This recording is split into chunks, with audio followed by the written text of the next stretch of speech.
Copyright in these lectures is either owned by the ANU or a third party who has licensed the ANU to use it. Students may use the recording for personal study only. No lecture may be communicated online, copied or shared without the prior permission of the ANU.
Any of you didn't have your group number? Can you have your group number?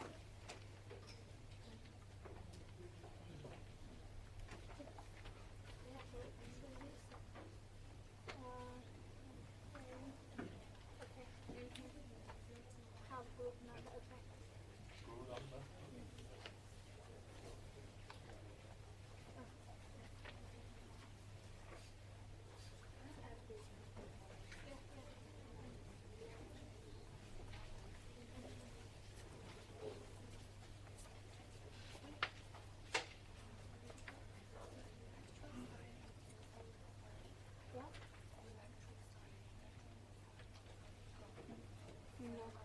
It's low uploading, yes. Electronic uploading, yes. No need to sign. Yeah.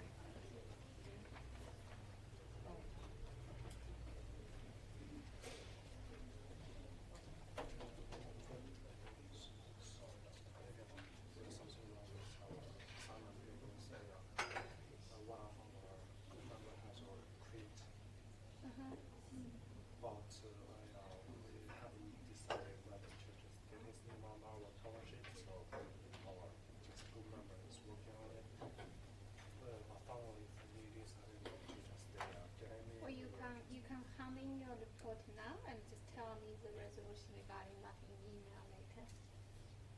Our group number is working on the cover sheet. So okay. I'll get it later. Start today. Yeah, okay. of course.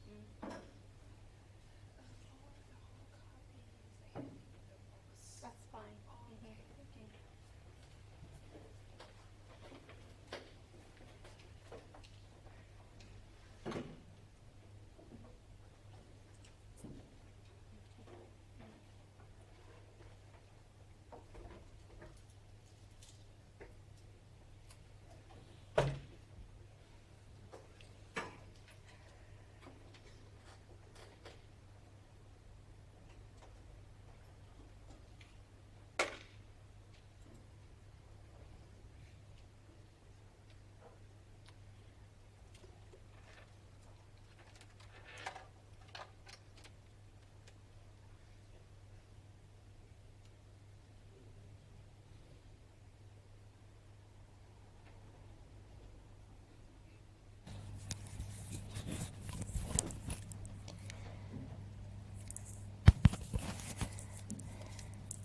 Okay, let's continue with the lecture. And we were talking about the state ownership and it's privatization. And I remember we talk about, why they have state ownership and then why do they privatize. And I think where we stop is here in China. So most of the privatization in China went through something called the share issue partial privatization, right? So this will give you two examples of how this share issue was done in China. So this is complicated, but how do we starting? So looking at the box in that dark black sort of dashed line box, say Harbin Air Conditioning Company dissolved later. So that was the initial company, right? So previously this company is 100% owned by the state. And so the management is appointed by the government, etc. So now when the stock market started to develop, they decided to partially privatize this company by bringing it to be listed on the stock market. So what they do is they sorting the assets sort of into two groups, right? One is the gray area, where is the division of that company or the assets that are relatively more productive. Or in a sense, because they are relatively more productive, they can be attractive enough for the public investors on the market, right? So for this group, this gray area, these assets, so they sort of spin this company into two. So one will become the bottom gray one, which is called Harbin Air Conditioning Company Limited. So that will be a new company that will be listed in the stock market. And in this privatization process, the state, the government, still owns 59% of this new company, right? And then the other 41% of this company shares are going to be sold to the public investors on the market. Okay, so this is a partial privatized company. While the relatively less productive portion of the assets is formed a new company, which is at the bottom right-hand side is white color, Harbin Air Conditioning Industrial Company.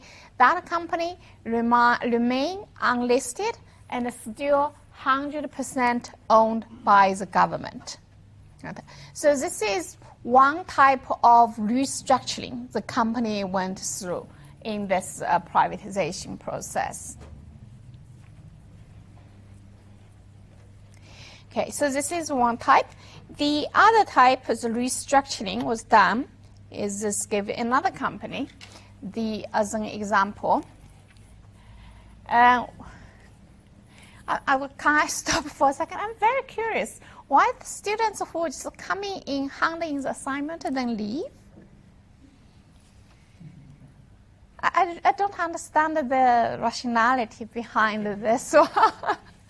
Right, so if he wants to understand, he still have to go through the slides and listen to the recording later on. He needs to spend that time anyway. And he spends the time on the road and coming. Okay, doesn't matter. So I guess you guys laughed because you guys couldn't understand either. And so we continue. The second example. So the second example is another type of restructuring. How they restructure the company to make it partial privatized.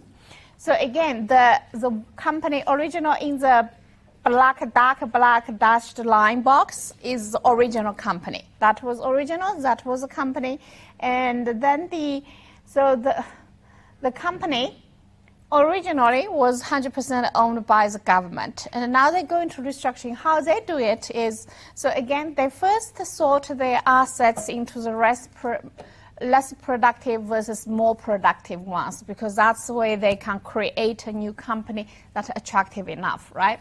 So this more attractive portion, again, becomes new company at the bottom, the Sichuan Chemical Company Limited. It's a new company that's going to be public listed on the market. The less productive portion of the assets will form a new company called Sichuan Chemical Group that So that's like a new company, or you can say the remaining of the company there, right? That remaining portion still remains to be 100% owned by the government.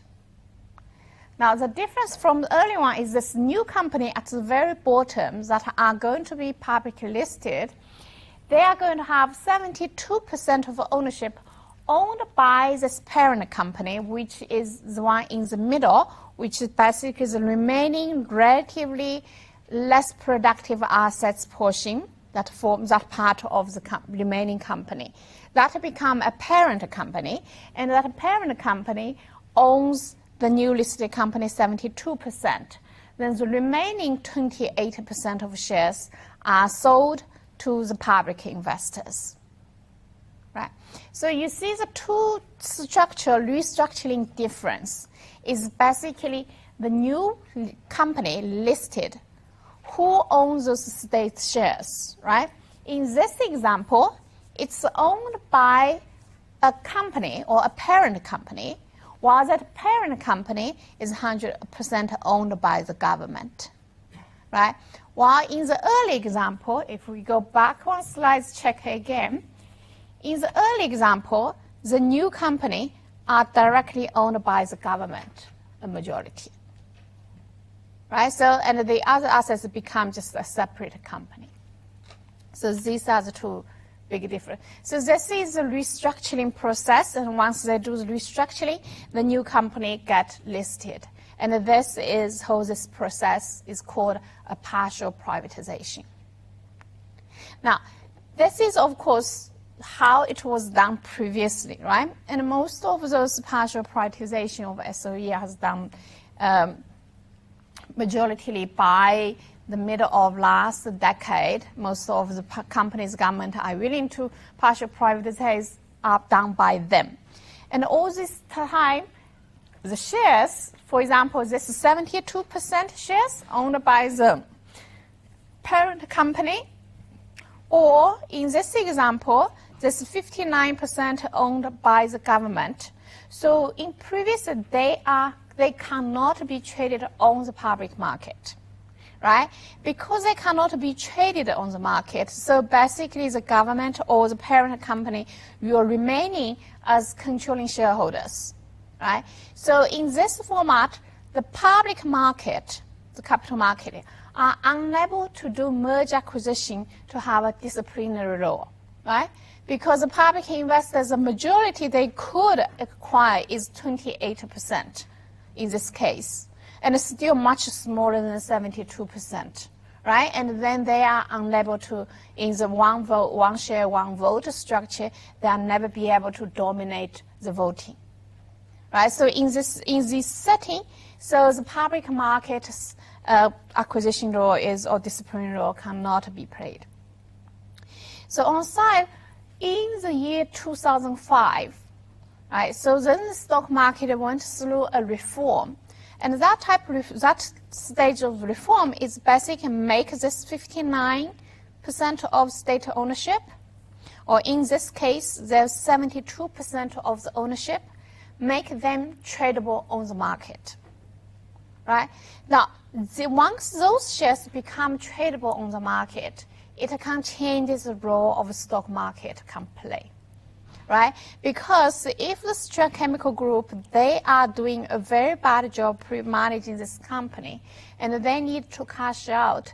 Now they are tradable. They can sell those shares, right? Or some other companies on the market, or some other investors who are able to manage the company better could buy shares from this parent company.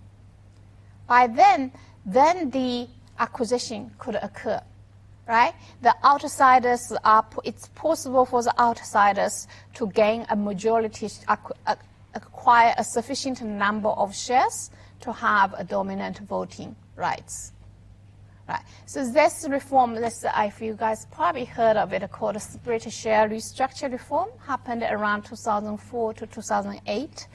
And that was a very significant stage for developing China's stock market to make it relatively more efficient. Okay, so this is how the partial privatization was done, and then the subsequent changes make it even better. Now, so in this process of restructuring, there are other factors to consider, right? Because in this one, according to this study, because of the political constraints, in this restructuring process, the share issue privatization, three-quarter means about 75% of those companies that go through this restructuring are called an incomplete restructuring process. Okay, the part of the reason they say call it incomplete is because even though they go through the ownership structure changing like that, but the government can use the political connection or by still maintain the power of appointing CEOs or majority board of chairmen, etc., to keep the control of the company. And in this control process, they could put in other burdens such as employment or debt, etc., on the company, which should not be the shareholders' should not be shareholders' responsibilities, right? So basically, they are bringing the company to the public listing, but they are not respecting the shareholders' rights as much. They're still using political influence. And then they find actually 75% is like that, and they're showing by the data of the looking at how it was done, first by the majority controlling of the government, right? So about 53% of the host ownership of the largest shareholder owns about 53%, and the chairman holding position in the control is 76%, and the CEO holding a position in the controlling shareholder 41%. What does this mean is, for example, in this example, right? So what he basically saying is this is a listed company who are on the market, who's supposed to project it to the market, discipline it, etc. But the chairman or the CEO of this company actually holding position of this parent company or controlling company, right? Then this will be a conflict of interest. Right, so because this person, say, for example, CEO, he manages this company, but he also manages this company or owns this company. This will be very much the similar example we talked before. Is like family ownership when you own two companies, right, or manage two companies. You can use your power to do tunneling or tunneling or stealing between these two companies. Right, so that's one incentive share. So that's what this is showing, that how much they have those joint positions, right? And particularly those shares, often about 66% was related with government ownership. Okay, now sometimes they say that percentage 51% of share is state, and the legal person share is 48%. This number, you don't simply add them together, because basically, in these two both example, even this 59% or this 72%, they are both called state ownership. Right? Except that this one was through 100% owned state company. That is so if you match into this number, the second case counts about 48.8%. And then they're showing how the ownership and the conflicts of interest exist. Then they're showing another way is by the CEO being appointed, or the CEO is managing this listed company, actually having also holding a government positions, right? And they're showing that. So in each year those privatization goes through, what is the percentage of those listed firm who have their CEO are government officials. So this over the time, 15%, 25 for those firms listed in 93, as going up to the highest is in those in 98. Those 36% of the firm list or privatized or listed in that company has the CEO of government officials. So they again showing another way the government still maintains the influence even though they are privatized. And then what is the consequence of this controlling? So there are two arguments. One is saying the government could be there to help in the company. For example, preference access to bank loan, etc. Another possibility is grabbing hands, which means the government are taking control of those assets to serve other purpose, right? And then the results, if we're looking at the performance of those privatized company, and there's a whole sample, and then they break into two groups. There's one group that went through this incomplete restructuring. I'll show about three-quarters of them. And another group went through the complete restructuring,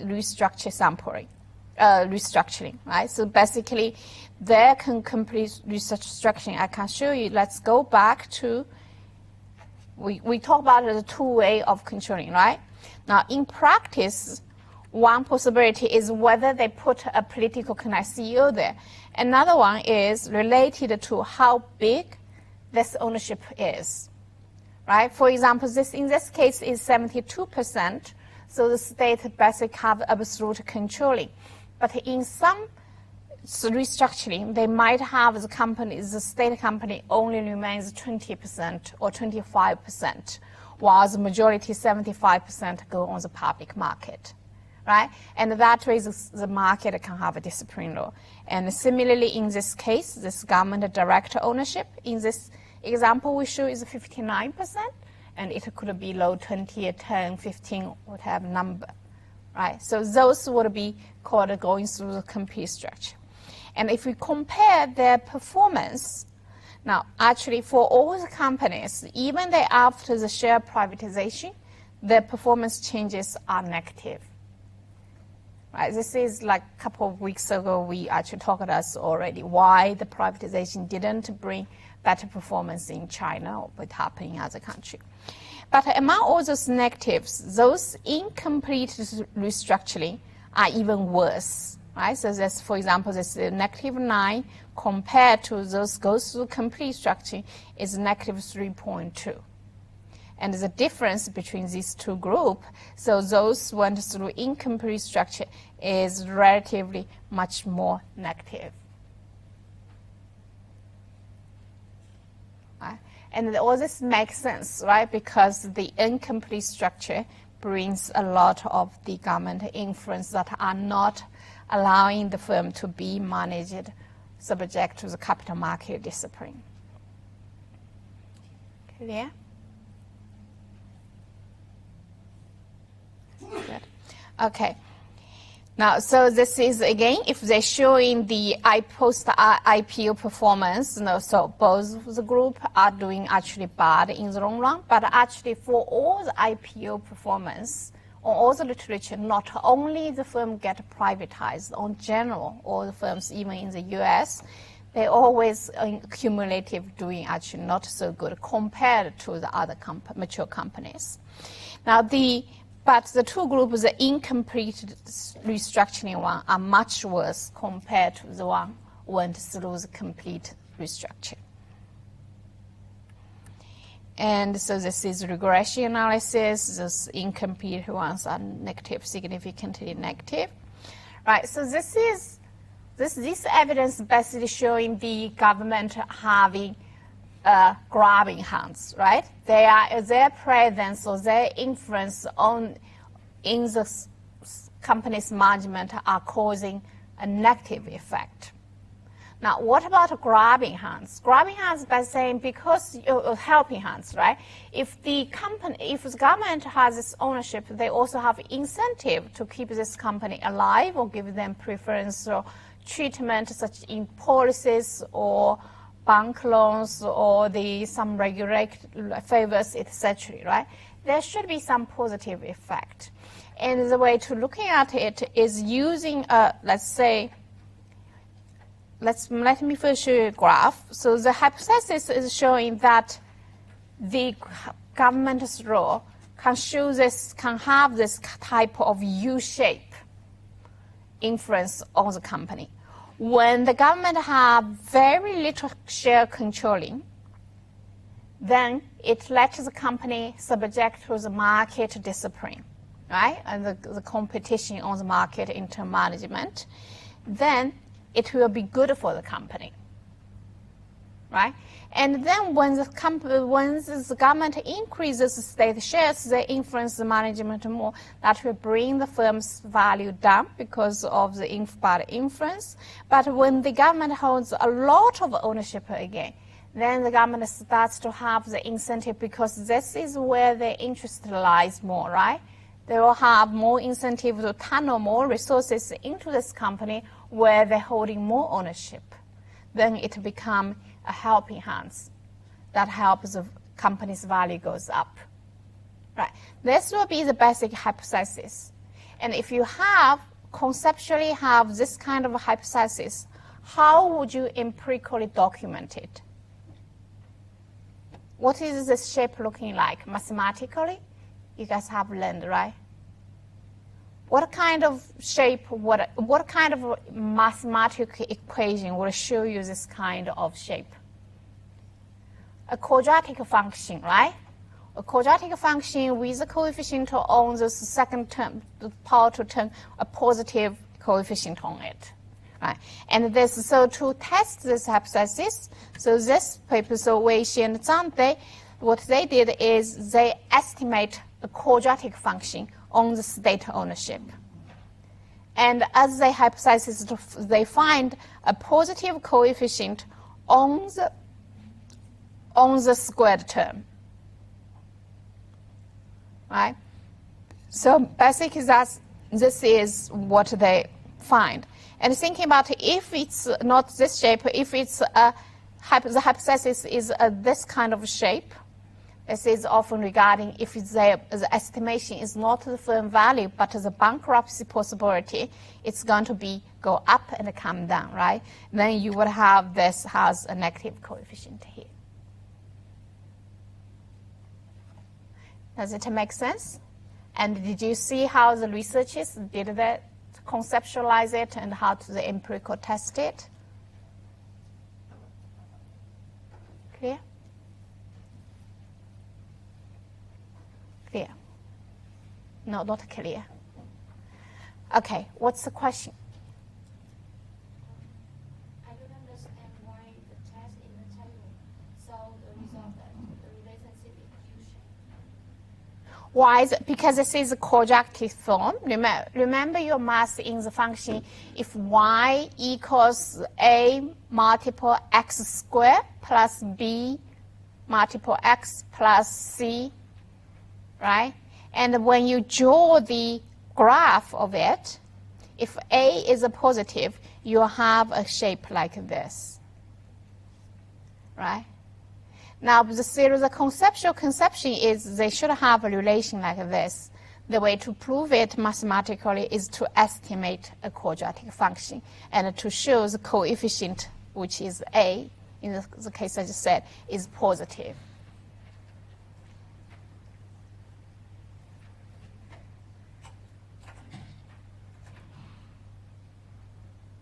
Good? Okay.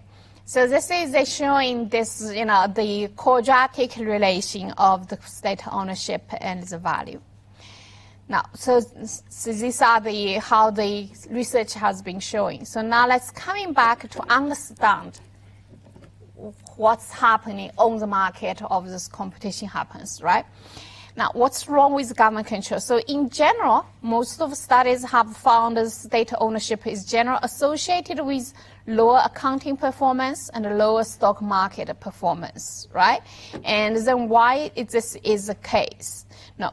So the state-owned firms may hire more workers, we talked about before, right? Which could be good for employment, but maybe not good for productivity, because the production function shows when you have one element keep supplies going up, the marginal return is coming down, Right? Remember on the first, second class, we showed the production function for all the input. You're going to have a going up and it comes down because marginal return decrease.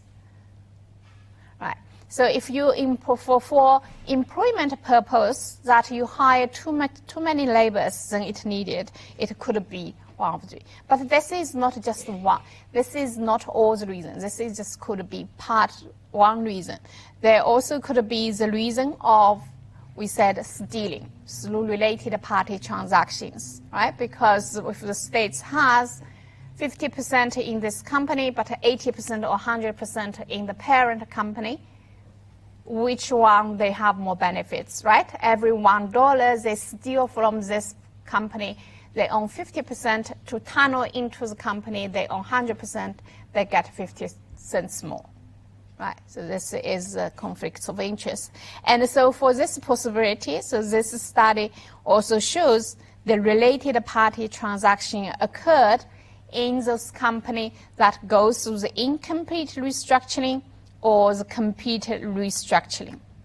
Right, and they're showing that the related party transactions are much higher in the incomplete restructured companies. Right, for example, they have in this one, they have the sales, the final products to related party have 90.3% of total sales, while those go through the complete structure only have 3.1%. Right, so there's various kinds of measure of related party transaction, and they are always much higher than in those incomplete restructured firms than the complete structure.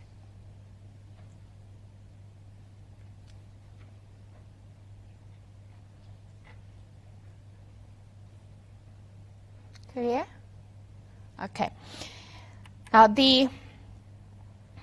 so then they, with all this evidence, they're showing that so the root of this cause of weak performance for incomplete restructured companies is the expropriation by the large shareholders, right? And so in a country with weak property rights protection, the parent company had both the incentive and also the ability to expropriate resources from the listed company, resulting in a weak performance. Now, notice there's two things very important. We showed how they have the incentive to do it, right? Because of this owner structure arrangement. But more important is that a country has the environment allow them to do so. One is a weak property rights protection. Even the public listed company's shareholder feels they are being expropriated. Are they legal grounds for them to go to the court and to get their assets back, right? And so this is property rights protection.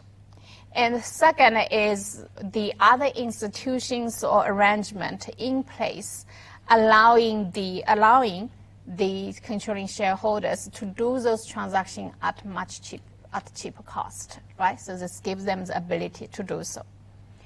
So that's why, so if you're looking at recent, so you guys probably know about this, in year 2007, so China implemented this property rights protection and also the bankruptcy protection, right? So both of these would protect the company's assets much better, right? With the property rights protection, now there are legal grounds. If a local government expropriate that company, then the shareholder of the company can sue the local government based on the legal rights law. Right? But previously, because that law doesn't exist. Right. Now, second is the bankruptcy law. We talk about the credit rights protection, right? So the bankruptcy law would lay out all the procedures if the company go into a default case or financial distress, what is a procedure in place to protect the creditor's rights, right? And also through that, they can also protect the assets better, and even if the CEO are government officials or political connected. So when in 2007, when this law went through, so this expropriation would be, you can expect them decrease much more, right? And then you're also seeing when the law passed, there was a clear jump in the valuation in the companies. Does it make sense? So through this, now you understand why the conventional growth model always say you need legal protection. It does make a difference. Right. Okay, so this is now the possible positive effects. Even though the overall effect is negative, but there could be some positive side, just not large enough to counter the other negative effect, right? So there are positive possible effects is basically coming from the CEO's career concern, right? So the political promotion incentives, this is probably very clear in China. If you're looking at all the provincial leaders who are able to go to the central government leaders are often coming from the region where the economic performance are very good. Right? For example, Jiang Zemin from Shanghai, and the leaders often in the Jiangsu, those areas, right? And or Guangdong, this area are economic good. Because when the whole country was seeing developing economy is sort of a main goal, they wanted the officials to know about how to run the economy, right? So therefore, the performance of the CEOs or provincial leaders in terms of managing their local economy can become a very important indicator in their promotion decision, right? And that would give those managers or these officials to do a good job. Or they might steal, but they might have to, limit themselves only steal to a certain extent without causing big troubles, right? So there are also many studies showing that. So this Chen Xu 93 paper, this chair is not me. We have many chairs. This chair is you guys probably maybe know Qian Yinyi. He is now currently the dean of the Tsinghua Business School. Anyway, okay, you guys might not know. Find a significant positive correlation between the changing in a region's economic performance and the changing in its political position. And then Li and Zhou's paper, they are both in Peking U, document a positive relation between the likelihood of a provincial leader being promoted within the government and the economic performance of this region. And then this is the last, because their studies are all at a regional level. Then there's this is my paper with other courses. They find we actually did at firm level studies that we showing the CEOs who promoted to higher rank government officials can be explained by their economic performance when they're managing the firm. And then we also showing that even when they have those political promotion, because basically it's an incentive, right? In most of governance issue in the company is to incentivize the manager to do the right thing, right? And the incentive could be through the discipline put at this place, not allowing them to do, or you can give them incentive such as link their performance, link their compensation with their performance, right? And so if they do better, the company pays their higher salaries, things like that, right? So basically, so we were showing that if the CEO have very good likelihood to be politically promoted, they are less concerned. They basically the firm only need a much less monetary incentive for them to be working in place. Right. So this is political promotion evidence. Clear?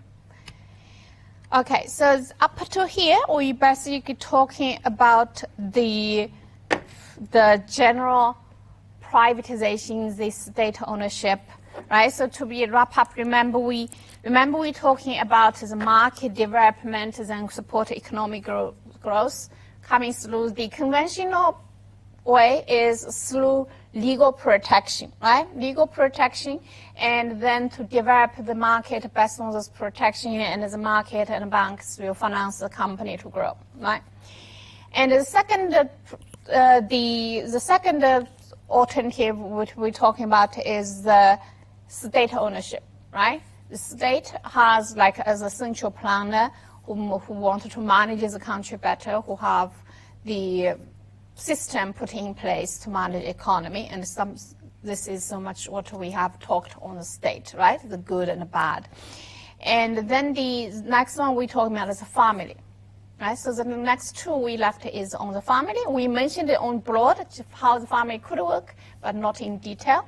And then the last one was informal mechanism. Right? So these are two left. So, but before we move to the family, I want to show you, because we talk about the financial market. So a bigger player of the institutional investors who manage a large group of assets in the financial market, or even in the sometimes can directly go to the company like a venture capital, and they are state-owned. Okay, and what they usually call it sovereign wealth funds. How many of you have heard of sovereign wealth funds before? Can we have 1, 2, yeah. Okay, very good. So as we know, the sovereign wealth funds are government-created investment vehicles. And almost all the countries in the world will have either large or small or sovereign wealth funds, or 1 or 2 or multiple, right? Now, for example, the Asian countries, particularly for China and Singapore, have very large sovereign wealth funds.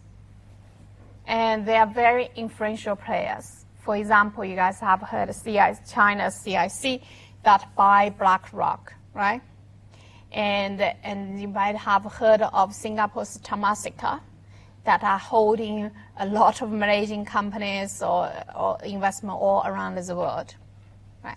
Those are very influential funds because of their size, together with the political power they are coming with it. Right. So how those funds coming into being? Now, some of these funds might come from the government surplus. For example, Singapore. Singapore is one of those few countries in the world have huge fiscal surplus because of their tax revenue is way much higher than their expenditure. And this is related to their international position is more like a trade hub, right? Because the small countries, they let goods in and out. It's a lot of trading. But the tax they charge is very high. Any of you have been to Singapore? Okay, I'll give you one example of how their tax revenue can be so high. For example, they have automobile import tax. And then when you purchase a automobile, a car in Singapore, the price there is almost 3 times as you purchase in US. Now, where it come from? So basically, so you have the car's original price, then there will be an import tax on it. The import tax is 98% of the original car price. That is already making it double, right? Now, the third component is the certificate, or is it called a certificate, or basically a registration that allow you to own a car. I think the system used to be in place in Shanghai and maybe still in Beijing. Any of you coming from Shanghai? Or maybe in Beijing as well. I know Beijing you need to get in the number, Shanghai need to get a number as well, but you need to pay a price to get that certification or registration. And that price depends on demand and supply. It's an auction process. And when the demand is high, that price can go same almost the price as that car or even higher. Right? So all this together, you basically have the car's price goes almost 3 times as you buy the car in US, where you have cheap, low tax. Low just the trading tax, not the income tax. Right? And so this is one example of showing how the government tax income is very high. Right? And then there are a small country, so the government expenditure is relatively small. And so that's one example. So this could be one. So one major resource of the sovereign wealth funds can come in from the physical surplus, which is rare, but for some country is extreme, like in Singapore. Now, more commonly, most of those sovereign wealth funds, particularly in Asian countries, are coming from their current account surplus and maybe capital inflows or Dutch tax relief, right? Now, remember what is current account? Please don't forget. Remember what is current account? It's the international currency flow, right? Through the international trade, etc. So then if the country has large export and less import, what happens to the current account? A big surplus, right? And that happens in most of the Asian countries. And so how do you do with this surplus? They don't just let money sitting in the bank or sitting in the vault, right? They have to do certain investment. And this will be also goes into the sovereign wealth funds to manage, to invest. Okay?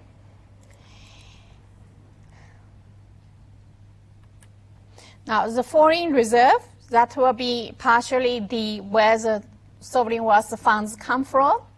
I'm showing in some of the around the world, and particularly see a lot of Asian countries will be on the top here. China is the largest one. This is the older number, and now it's still very high.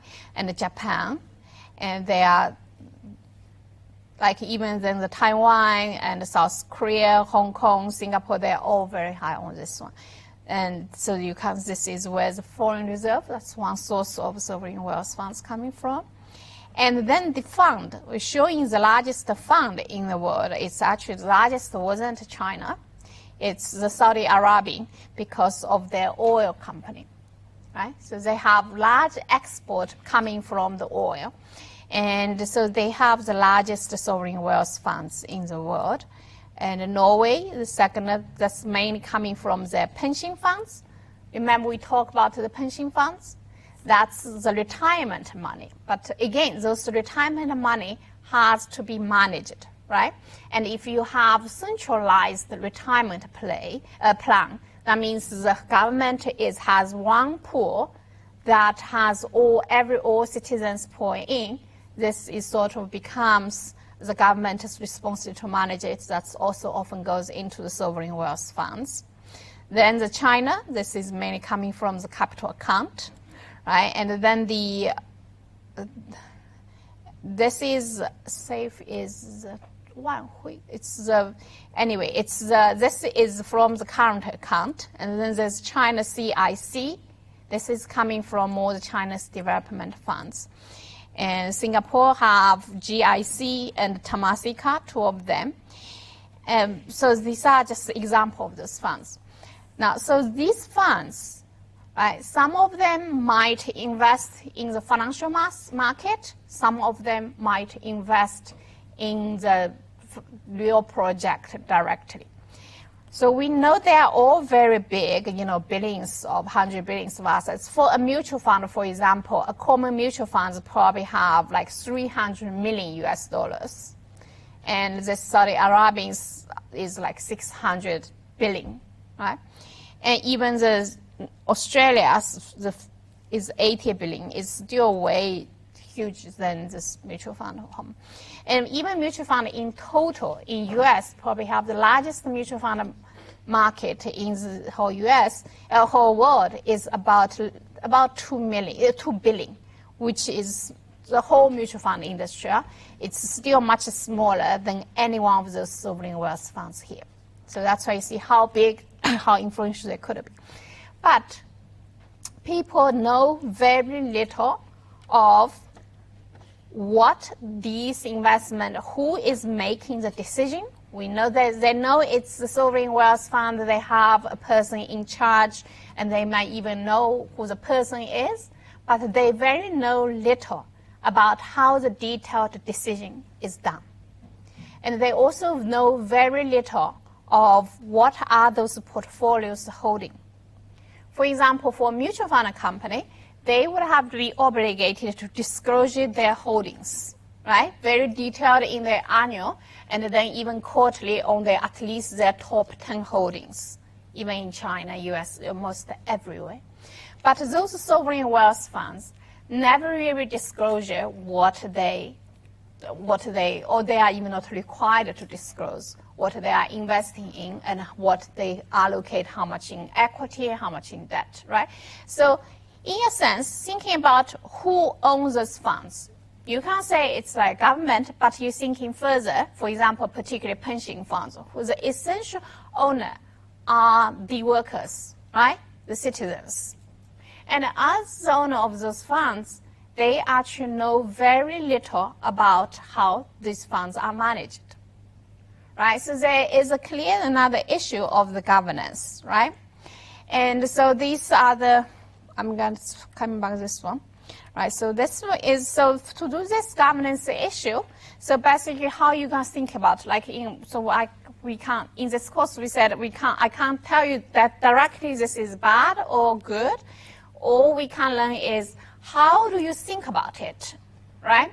So among those sovereign wealth funds, there might be difference. Some might be relatively better than the other, right? And if you are an activism or you are a financial institute, another financial institution who actually wants to have much more fair comparison with sovereign wealth funds, or you want to avoid where they are, etc., right? There are at least some guidelines to help you thinking about how the sovereign wealth funds governance are good or good for you or bad for you, or what are the area you could push the government to working better. So basically, so this Edwin Truman's scorecard is sort of giving you this guideline, right? So basically, he mentioned he suggests 4 dimensions of 5 is structure, governance, transparency, auditing, and also the behavior, right? Structure-wise, they're looking at, what is the sovereign wealth fund's investment objectives, and how the source of funding are specified, the nature of the use of those funds, and the elements of how they integrated with budget, and a guideline for physical treatment, general followed, what's the, right? So now this, and also the structure, what's the investment strategy, etc. All these, some of the countries maybe have different practice, but in general, like we said, they have something common, right? So first, most of their funds are coming from the foreign reserve, right? They're coming from foreign reserve, but they are still a difference between them, right? So the foreign reserve itself can be investing as well. For example, the China's SAFE is the foreign reserve that kind of spin off the foreign reserve to a sovereign wealth fund, right? They can invest as themselves. And because the foreign reserve, we have talked particularly in the financial crisis, in the currency crisis, right? Foreign reserve has a key goal of preserve value, right? And then among foreign reserve, they might spin off some resources to go to sovereign wealth funds. The sovereign wealth funds could invest relatively more aggressive because their purpose can be increasing the capital.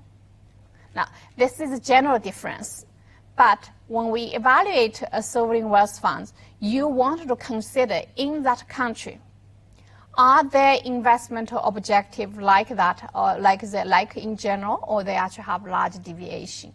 Are their sovereign wealth funds also very conservative, right?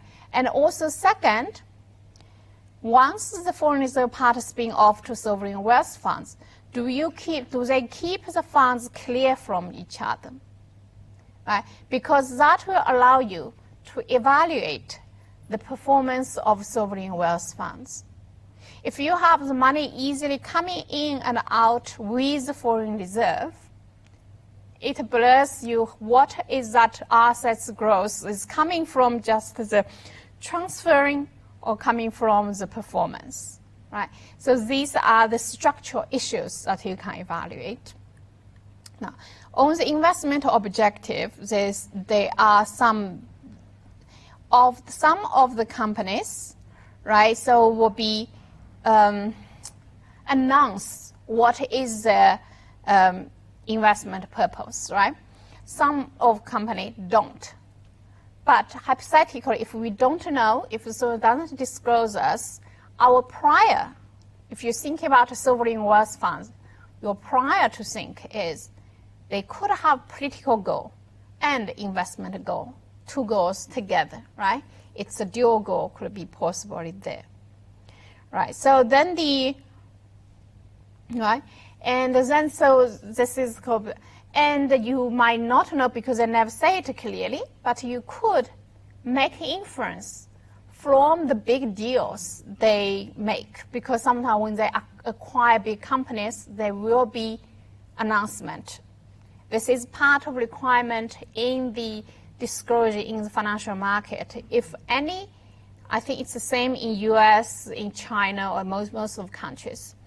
If any strategic investor buying a listed company, when they acquire 5%, they are required to disclose to the market. When they acquire maybe 0.5%, 1%, they don't have to disclose. It's up to their decision whether they want to disclose. But if once they are more than 5%, they are required to disclose, right? So therefore, it doesn't matter if the sovereign wealth fund is acquired or not, because the target are a listed company. Then they would have to disclose, right? So through those deals, you will be able to make inference. Like, for example, so here we list some of the examples, saying the GIC, which is GIC is the Singapore Sovereign Wealth Funds, right? Acquire City Incorporation, and GIC acquire UBS. Those are all the banks, investment banks, right? And some of those may be much more like, some could be just for investment purpose, some could be maybe political involved. And for example, China's Investment Corporation acquires Morgan Stanley, CIC acquires Blackstone. Some, they said it's particularly, for example, China's CIC acquired Blackstone. It's a very controversial deal because at that time, everybody knows Blackstone is overvalued, right? And China actually making a large acquisition at that time. So people really thinking there are political goal, or maybe there are even corruption, or they are maybe China just want to tap into the market to learn about the skills. So there's all kinds of argument around that, because that is a deal that financially not justified. Right. So that's how you could make inference. Now, so these are the structure, right? The structure issues in terms of the funding and the investment purpose.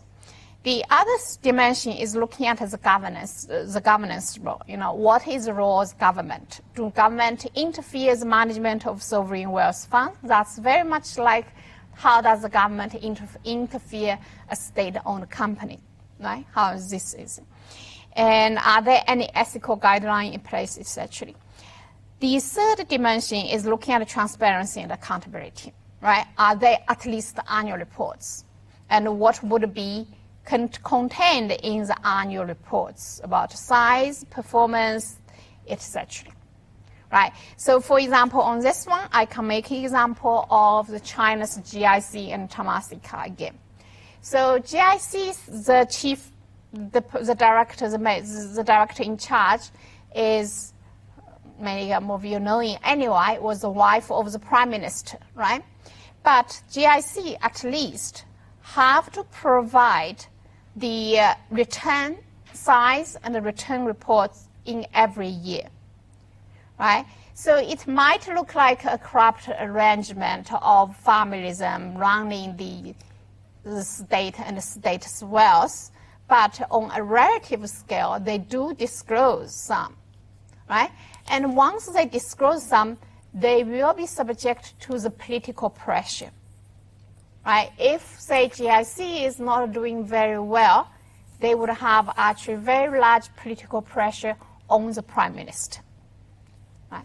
So this annual reports is something that exactly. And then audits. Audits is something that if you allow in the auditing company or independent auditing company coming in and then discloses auditing results, or the behavioral. So these are the auditing, right? The last dimension is called behavioral, which is that basically means, is there information disclosed about sovereign wealth funds when they change in their portfolio? Do they just make radical changes, or they have a system in place to make sure their transaction is prudential?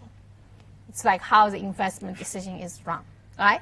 So you guys are Chinese, you are quite familiar with some arrangement which, if it's not well arranged, one person can change the whole strategy, right? And typically, they do not want that happen.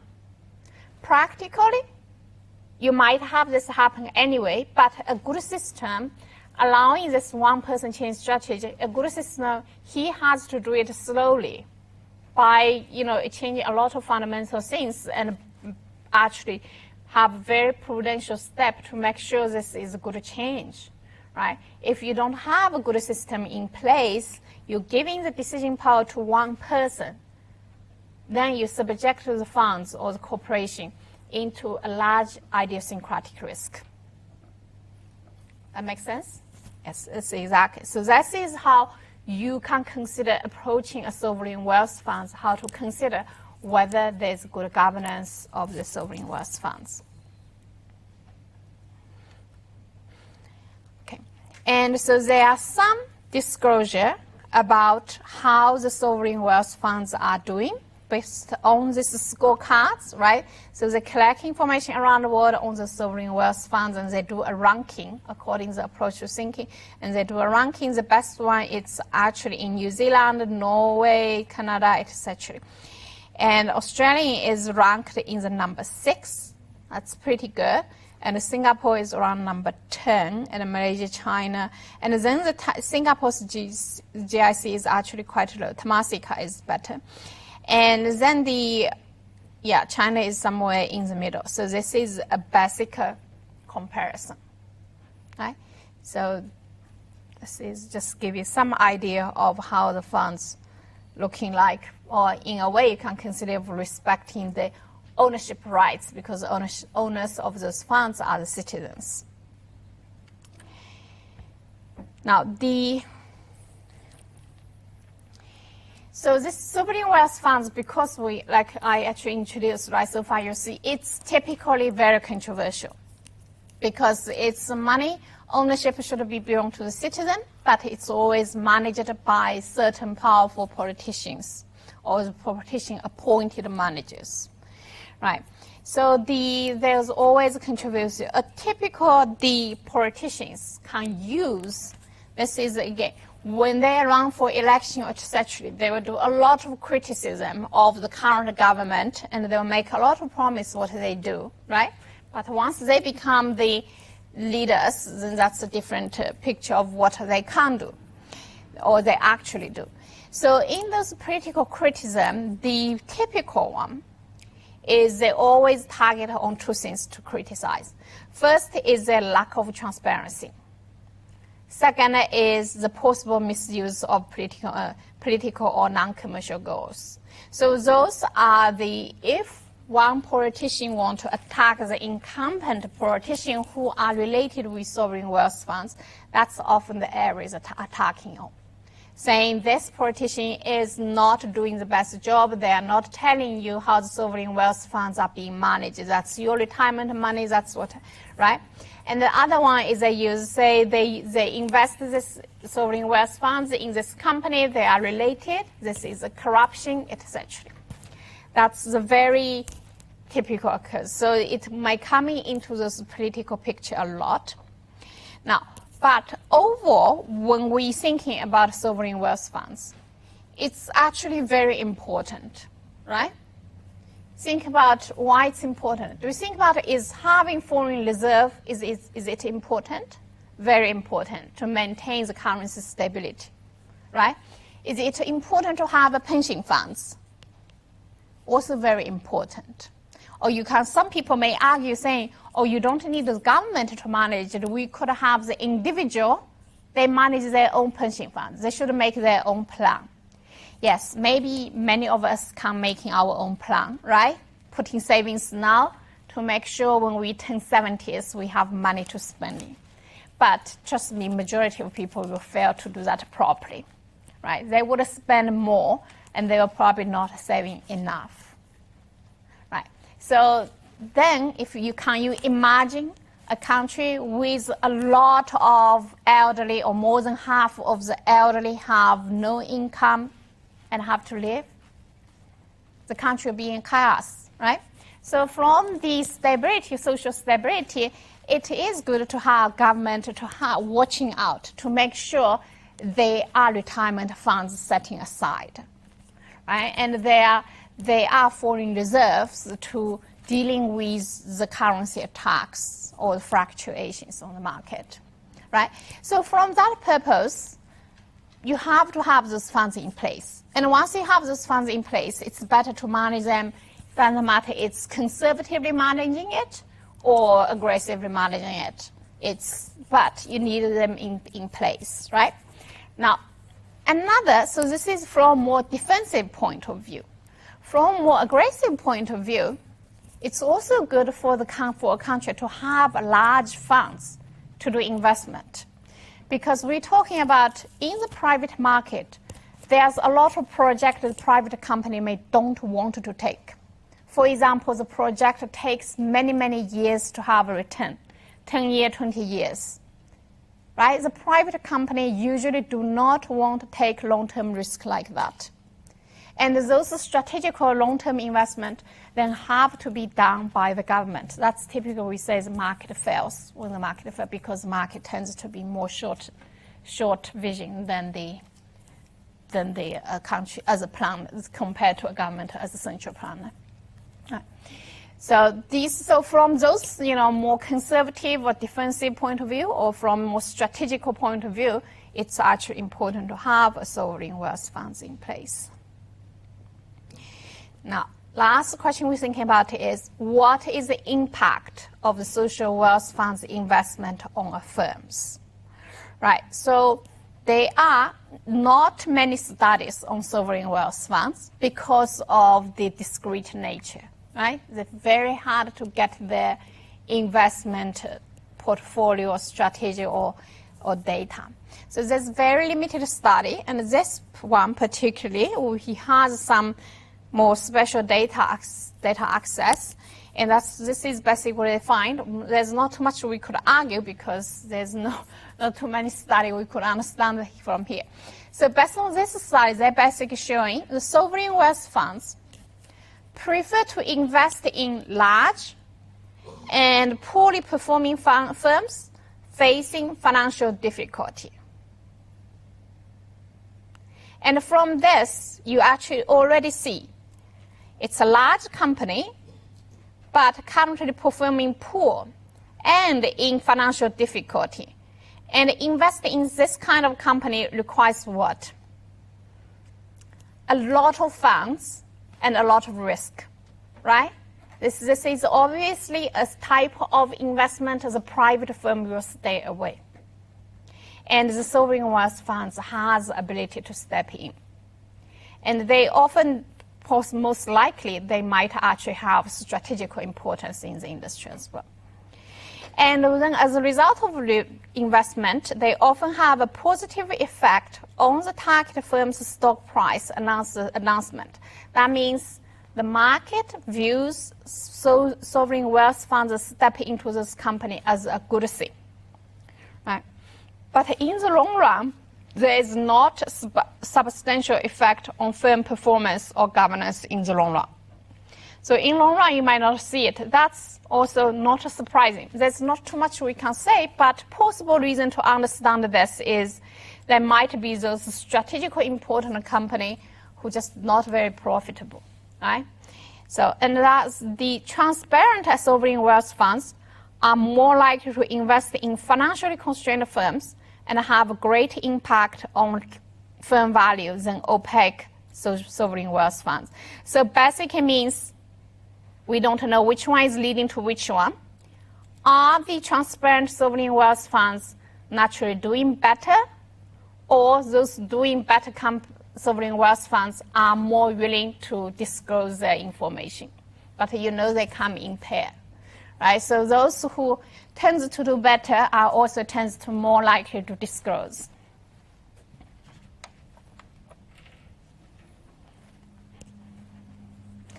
Right?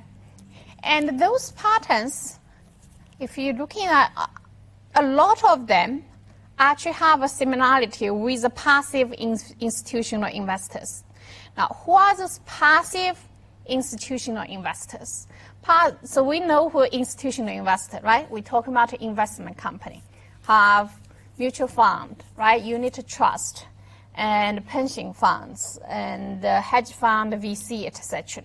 Who are the passive institutional investors? Mostly those pension funds, and or in the mutual funds, more like unit trusts who do not change in their composition. Those are more passive. They don't change much, so they are more looking into long run. So the sovereign wealth funds behave much more like them. And so this will be just from the studies sample what they actually have looking like. The number of investment of each of the sovereign wealth funds investment that they could get information on. That's basically the results we described earlier are based on a sample like this. And we know this sample is probably very limited, right? For example, Australian firm cannot just invest in 19 countries. Australia cannot just invest in 3. But those are the ones that they are able to gain data. And then that's the sovereign wealth funds, again, on the acquisition deals they were doing. That's not right. So overall, then this is the stock price response. When it enters, the market sees it as a positive thing, right? And this is pretty much about sovereign wealth funds. Any questions? Go ahead. I'm still a little confused about the passive institution investors, the sovereign wealth fund. Because in my opinion, especially for the most of the sovereign fund in the Asian country, I think their investment strategy should be really active, right, or aggressive. They are active and aggressive. The target's choice are similar to passive institutional investor. The target choice means? For example, the type of the company they are investing. That's what they're saying is similar. They are not saying sovereign wealth funds are passive.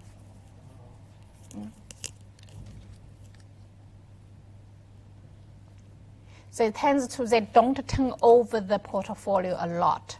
They make a decision of invest and then they hold it for long term.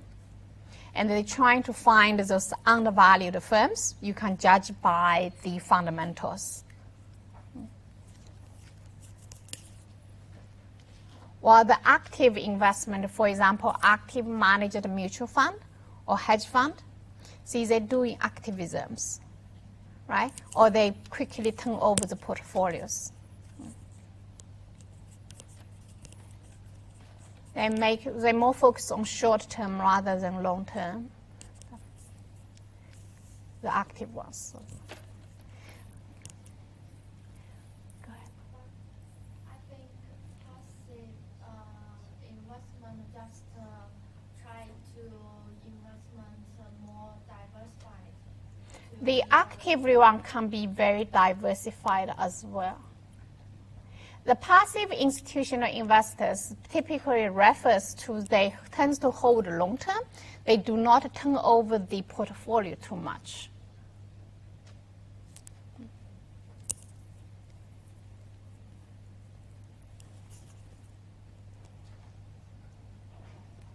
Any other questions? Okay.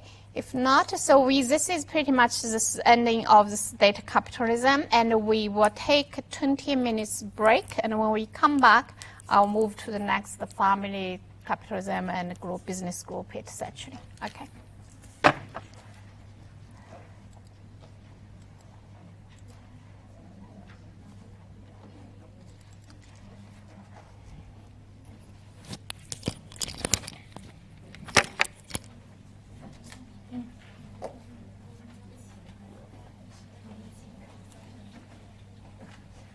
You have your group number.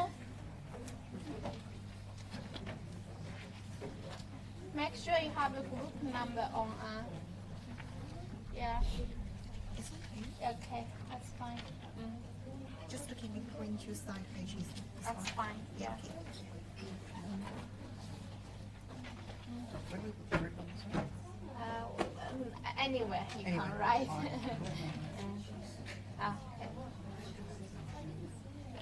Okay.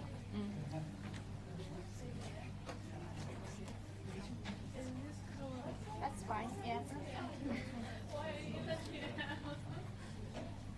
Group number.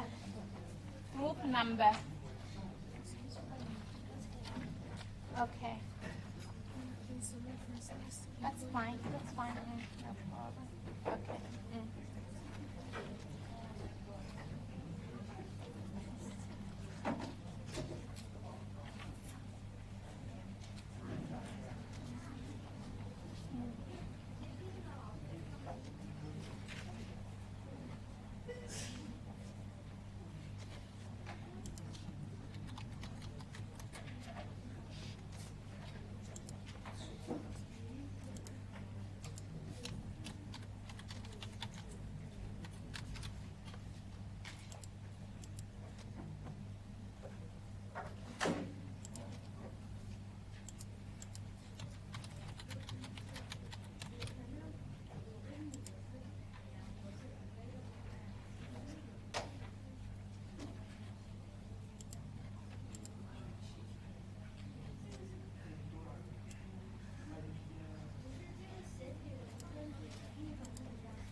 Yes.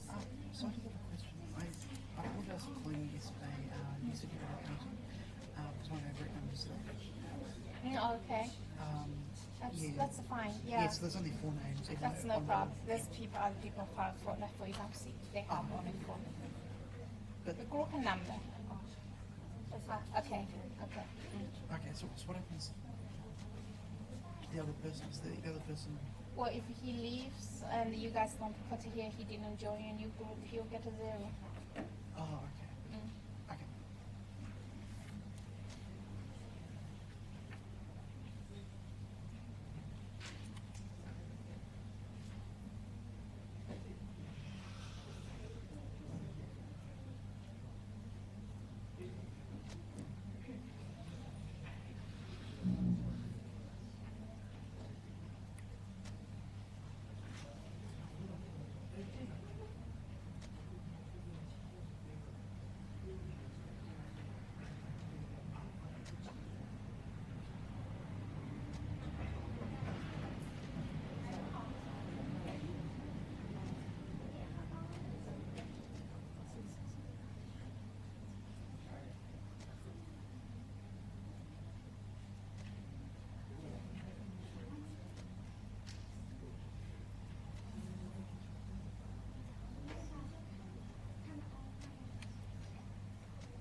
Yeah, the online assignment is end at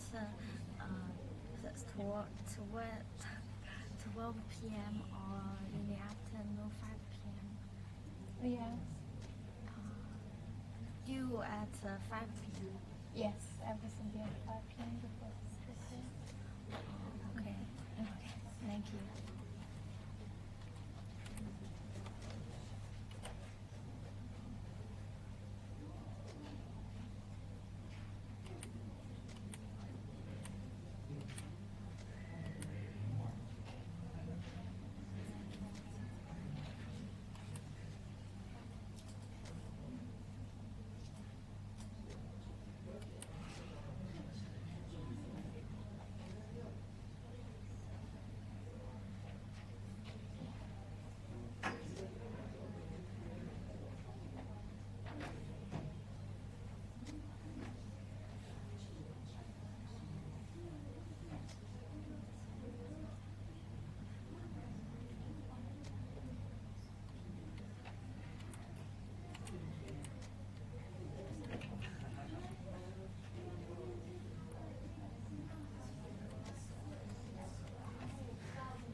still don't hear from me, they just email me, chase after me. Yeah, because I just heard a lot of things.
So it's due at 5 o'clock? Yeah, yeah. Okay.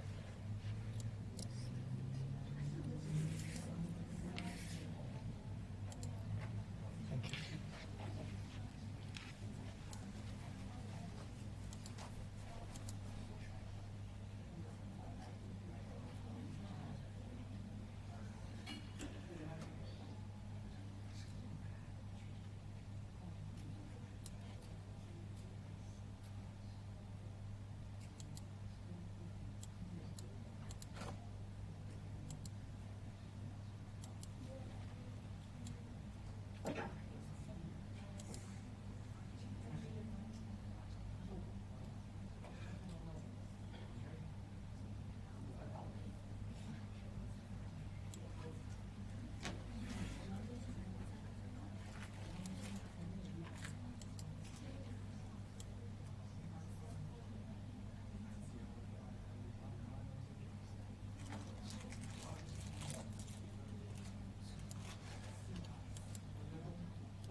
Okay, let's continue with the class.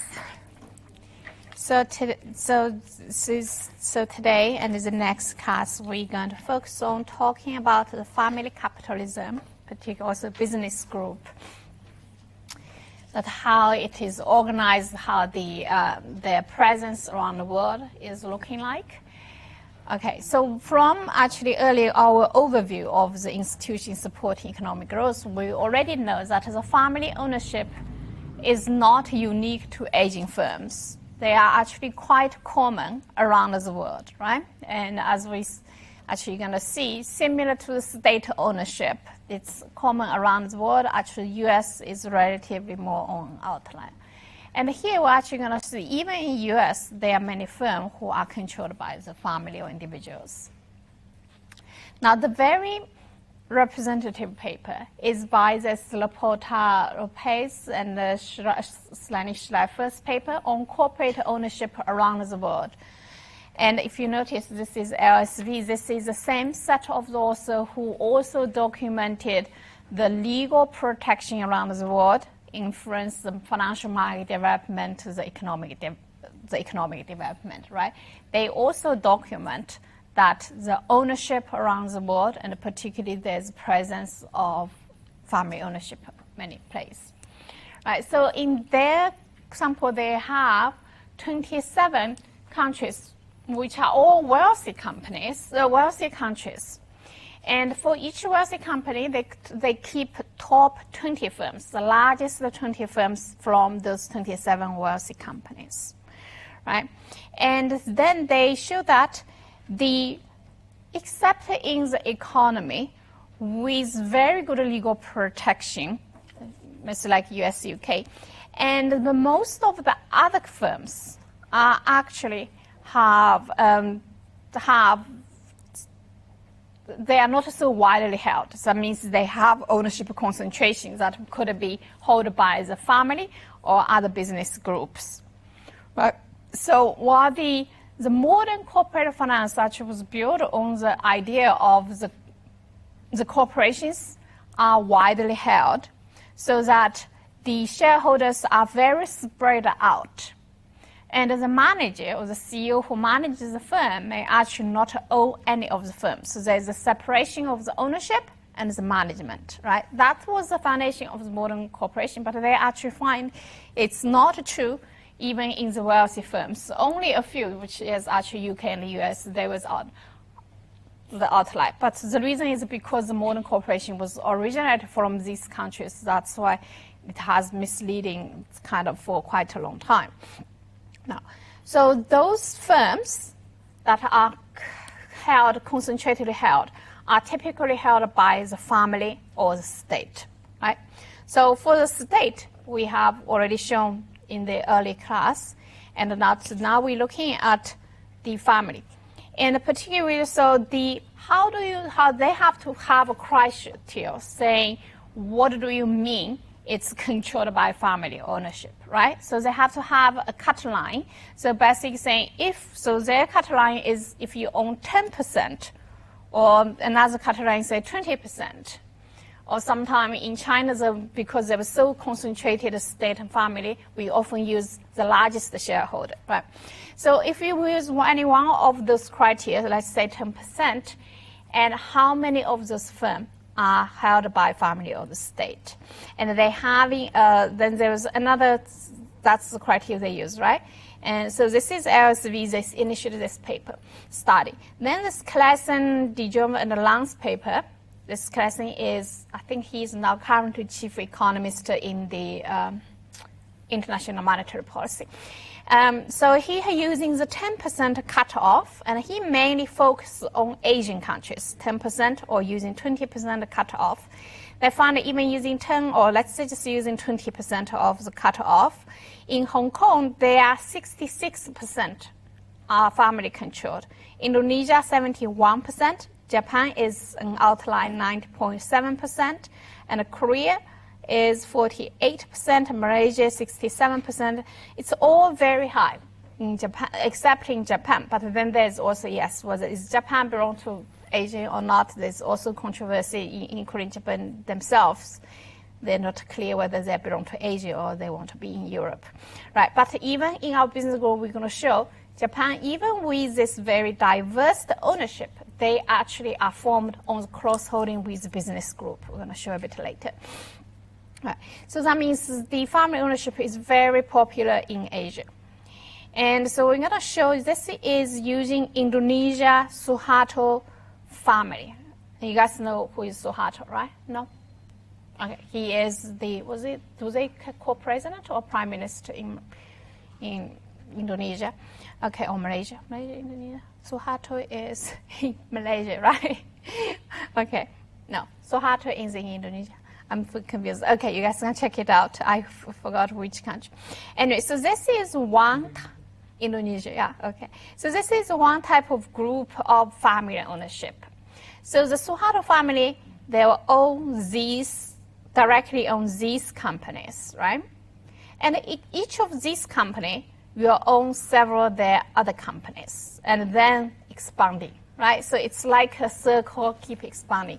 This is one type of family business group, right? So they each own, so the center is this Suharto family, and then they had expanding.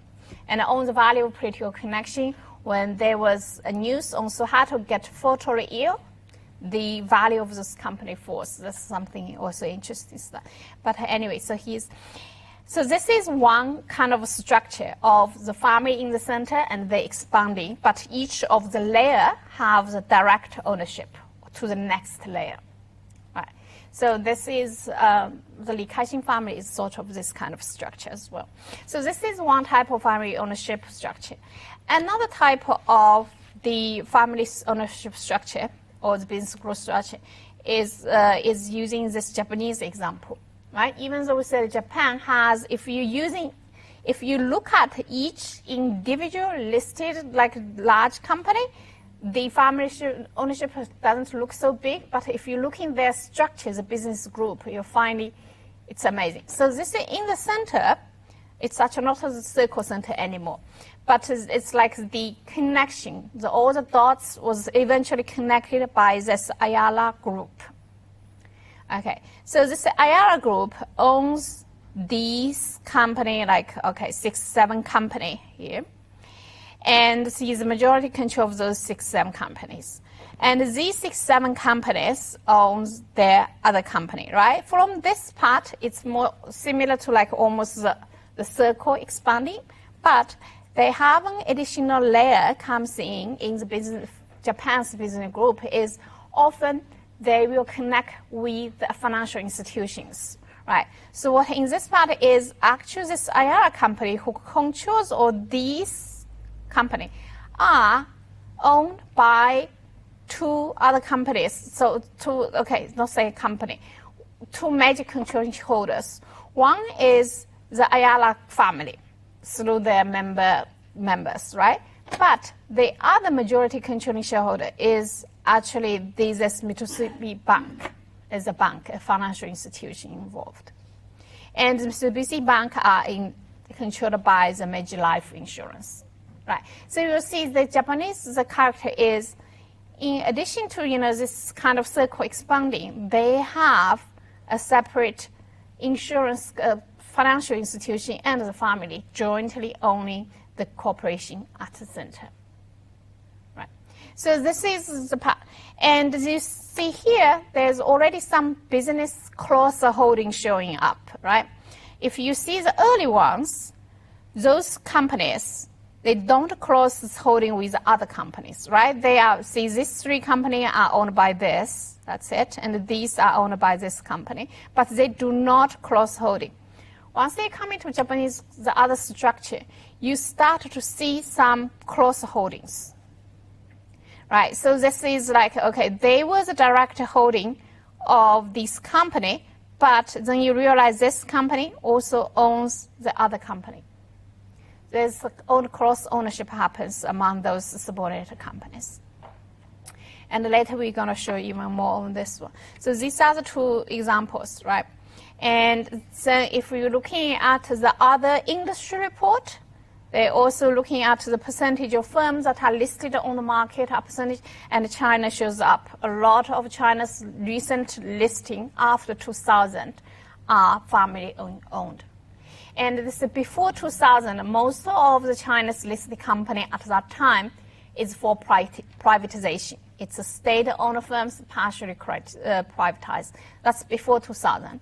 After 2000, a lot of Chinese listing, as you see nowadays, majority are family-owned companies.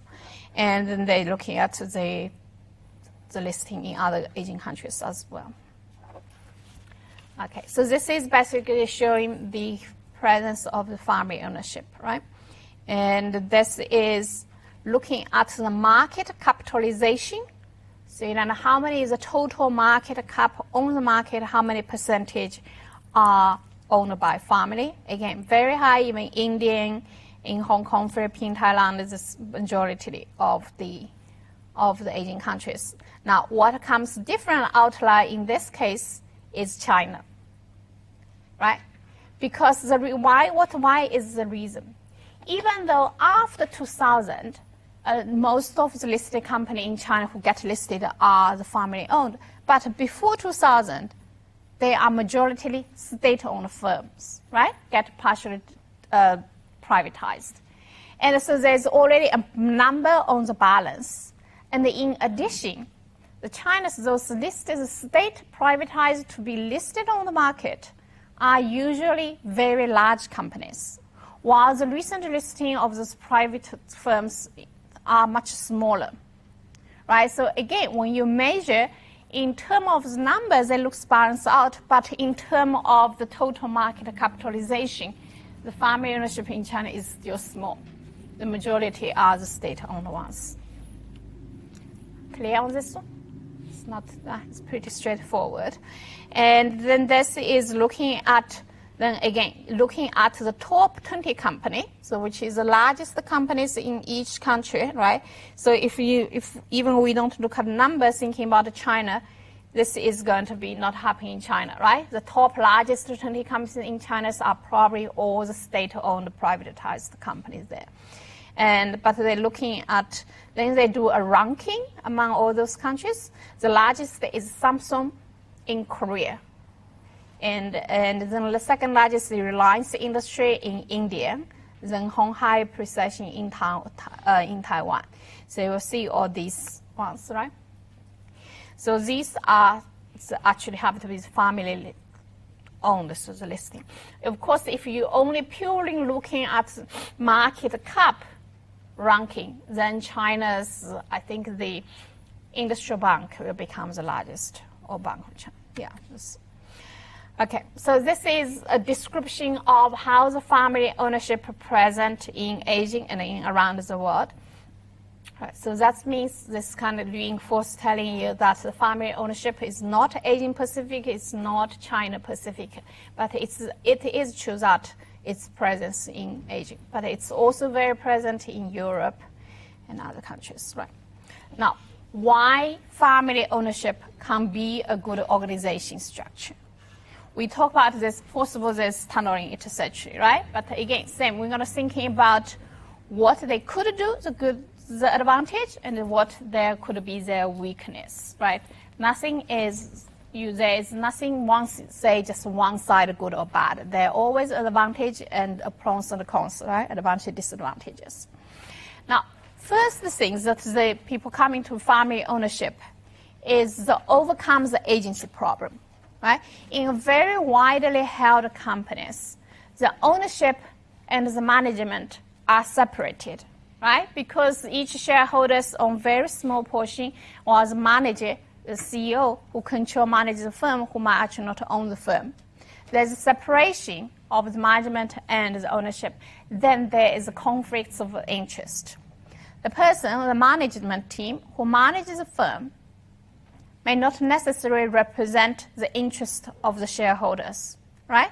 They have their group of interest in mind, right? To him, he might want to build a large empire, right? Then that might be over-investing with marginal return will be decreasing, right? He may don't want to pay out cash than keeping the cash in the empire.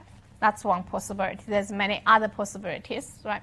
And he might want to do project that is more fitting for his career development rather than for the shareholder interest.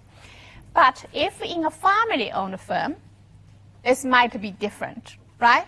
First, because now you have a controlling shareholder, which is a family, who would, because of his large stake in this company, he will be willing to monitor the manager.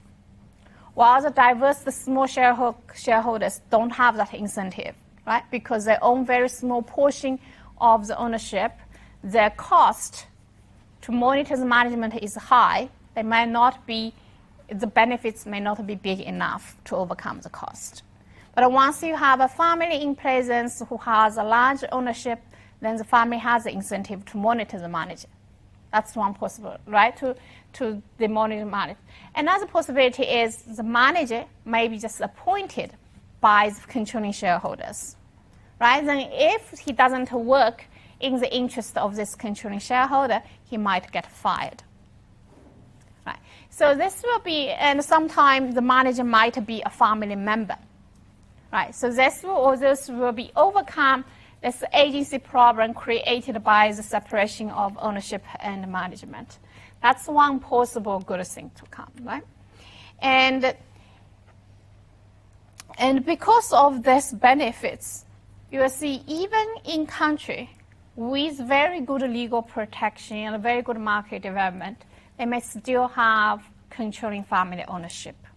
And this will be using the U.S. example, using the S&P 500 firms. So that would be the 500 firms that are in the S&P 5 index, right?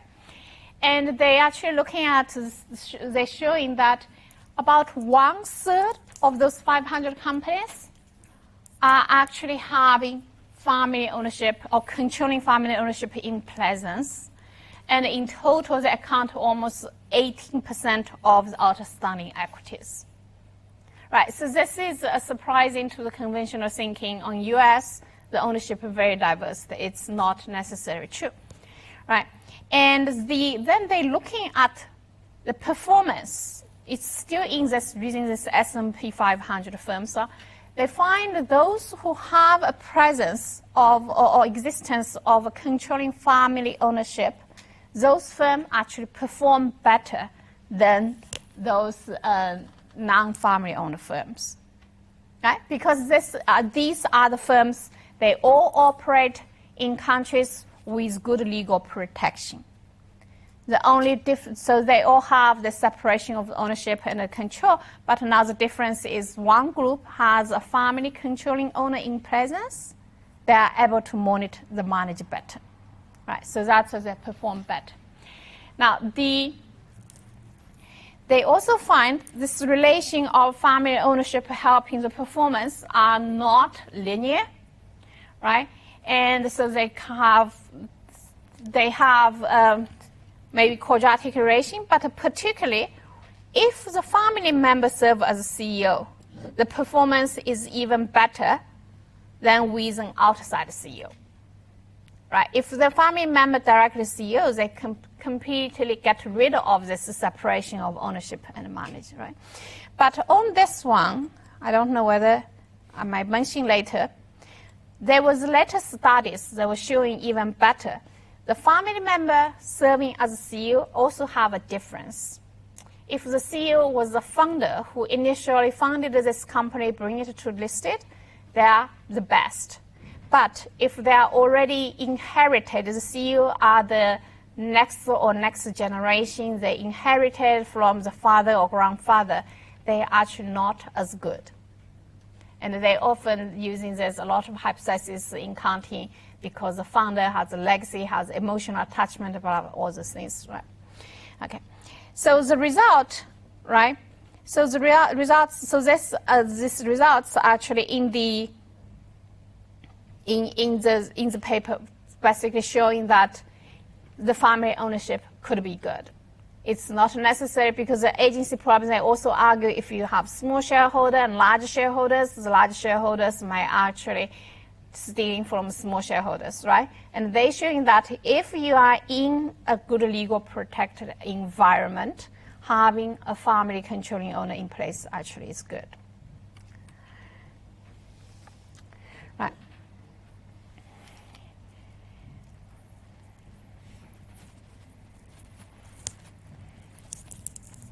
Okay, then they also had more discussion, more searchings in terms of also not only the firm's performance, but also in terms of the risk control in those firms, right? And what they find is the family firms are usually like to less diversified. They have their particular interest area or industry they want to work on, and that tends to focus on these firms, right? And so this could be good or bad, right? And it's good in the sense that they focus on their expertise area. Bad is in the sense of the risk diversification. But again, it's not clear. If the other investors wanted to diversify risk, they could they could do it on the financial market themselves, right? They could buy other companies' shares, right? And but they also find it's not necessarily mean the family is taking particularly higher or lower risk. It really depends on their industry. They could be in more risky industry as well. Okay. Now so overall, what the finding is condition on the legal environment is good. Seems the family ownership brings more positive than the negative effects. Right. Now, because we said the family ownership's biggest weakness in earlier we talked is expropriation, right? And so that's the legal environment, the legal protection will enforce certain disciplinary to limit those stealing tunneling or stealing behavior. So the bad side is sort of more taking control. So the good side of overcoming the agency problem advantage will be showing up much more clearly. Okay, so this is so the CEOs. Okay, yeah. Now I mentioned I do have it here. So there's more studies on the how this looking at this, right? It's the control of excess cash. Whether they keep too much cash in the family, therefore they overinvestment reduce the return, etc. Right? The best example is what's his name? Warren Buffett, right? So many of you probably know Warren Buffett controls Berkshire Company, right? And this is a very good return shares. And this company runs very well after Warren Buffett ever entered now, like almost 3 decades, right?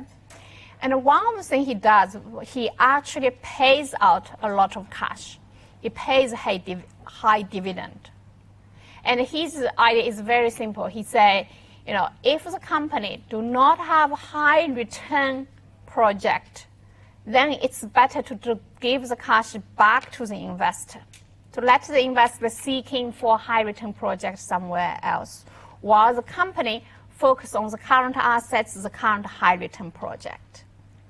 Right? And that is actually a simple principle, but it's only implemented in company like that and maybe some other family controlled companies, right? Because when you keep paying out cash, what happens to the total assets of the company? Becomes smaller, right? And a smaller company, it may not necessarily be in the good interest of the CEO. Because the CEOs, there's for several reasons. CEO's compensation may be related to the company size, right? And the CEO's expertise may be related to the size of the company he manages, right? So it's not in line with the CEO's career incentive. And that's why the CEO, a typical agency problem, talking about free cash flow, right? Cash flow agency problem is the manager tends to keep the cash in the firm under his own control rather than paying it out, right? And so the Berkshire is one example of once a controlling shareholder steps in, that agency problem can be overcome. And then they also showing the difference between the founder and the descendants serving as a CEO. They find that the descendants serving as CEO often destroy value. There is, I don't know whether there's something in some of this idiom in Australia, but in China there is also this idiom, right? The wealth don't pass more than 3 generations. The descendants also often have a tendency to destroy them. And of course, nowadays there's more study to showing why the descendants may destroy them. I don't know whether maybe I have a slides later. On one of the study, interesting, they're looking at Thailand of the Thailand study, and they finally finding that if the descendants, say the founder passes the controlling like CEO position or board chair position to the daughter rather than the son, the company actually runs relatively better. I'm mentioning this not mean I'm biased against men, right? There are many possibilities of this, right? One possibility is the selection bias, right? In the Asian culture or even in European culture, the tradition is they pass the business to the son rather than the daughter, right? So in the scenario that the father would rather pass to the daughter, then it must be the selection of the situation that the daughter was much more capable than the son, right? So by selection, they're picking out this woman family CEO are those extreme on the top talent pool, right? That's one possibility. I'm not saying general. So this is, there's tons of those interesting stuff. And so in the context of the family, so this whether the founder or descendants is critical on the impact on the performance. Okay, am I going too fast? Okay. Now, so all over summary for the US 5 and 500 company, right? So it appears that having a founder family member CEO chairman is good, right? The agency problem between the shareholders and the managers are mitigated. And the agency problem between the controlling shareholder and the minority shareholders are not a major problem, only for CEO founder. Okay, so this one, the agency problem between controlling shareholder and minority is not a major problem, might coming from 2 reasons. One is because its environment have good legal protection, right? That's one possibility. Another reason might come along that they have to have some kind of mechanism in place to ensure or give the minority shareholders confidence that they will not be expropriated, because otherwise there will be investors will be unwilling to purchase the company stock of these companies, right? So that's the idea. And so from the US S&P 500 firms, that shows much even more clearly. The family ownership is not unique in Asia. It's very common around the world. Even in the most diverse owned country in US, there are family ownerships. Now, what about Asian companies, right? And so the Asian countries, as we know, most of those countries have weak investor protection. Most, but some not. Like for example, Singapore, Hong Kong, they are all in common law. They have relatively better protection, right? But for Indonesia, Malaysia, China, they have relatively weak protections, right? So now what happens in Asia? Because without this legal protections, the minority shareholder will concern about expropriation by the controlling shareholders, right? That's the family. So this will give you another example, which all of you knows, Li Ka-shing, right? You guys knows Li Ka-shing. So the principal holder, so this is a complicated ownership structure. The principal holder basically coming through these 3 peoples. So Ran Shaw, Frank Tao, and Kiwak Li Chang. Okay, these are the key principal holders, right? And then each of them, from this person, they start to own this Suntec City, and this Suntec City is, this is actually majorly located in Singapore. And the Suntec City, from Suntec City, they start expanding the circle, right? The first director, first level are these companies. But you see, essentially, it's the Li Ka-shing family owns the whole this group. So he controls through these three major ones, right? So through these ones, he basically much connected to here. And then actually these two Singapore one connected to this part. And then through this Ken Leng Chang or whoever, he started to own this company. And then this company has won this, right? But this company comes here, owns all these companies. It's the Scorpion holding all these companies. And then once in a while, they have this group of side have a cross holding with the company on the Suntec City side. See the structure? So you basically, if you're looking at the Li Ka-shing family, it's a whole business group. But the whole business group sort of relatively, you can separate it into two groups. One is actually mostly in Singapore, right, and a group of company, and another one majorly in Hong Kong holding another company or maybe overseas investment. And some of these two groups, companies, they also sort of interlock or cross-holding with each other. Right. I know. My eye gets hurt with this, right? And thinking about they actually managing all this company. But of course, each of those company have their CEOs. They will run it by themselves, right? Pretty much. Okay. So at this level, their major decision is those strategical and organizational structure decisions. Okay. So this is the. Okay. Then this is another group in the Asian, this is a Lotto group. It's in South Korea. So then again, the central holder, the family, is this Ryu Ka-ho-shin family, right? And through this, again, you will see they have directly owned these three companies, also these three groups, right? And these three groups, they will own their own companies layer after layer, and sometimes they have cross-holding among themselves at the lower layer. And this is Korean.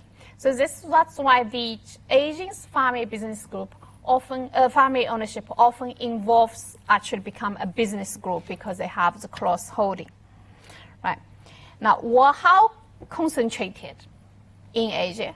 Earlier, we already showed some numbers, right? Some basically showing how much percentage of firm are family owned. Here we're showing how concentrated.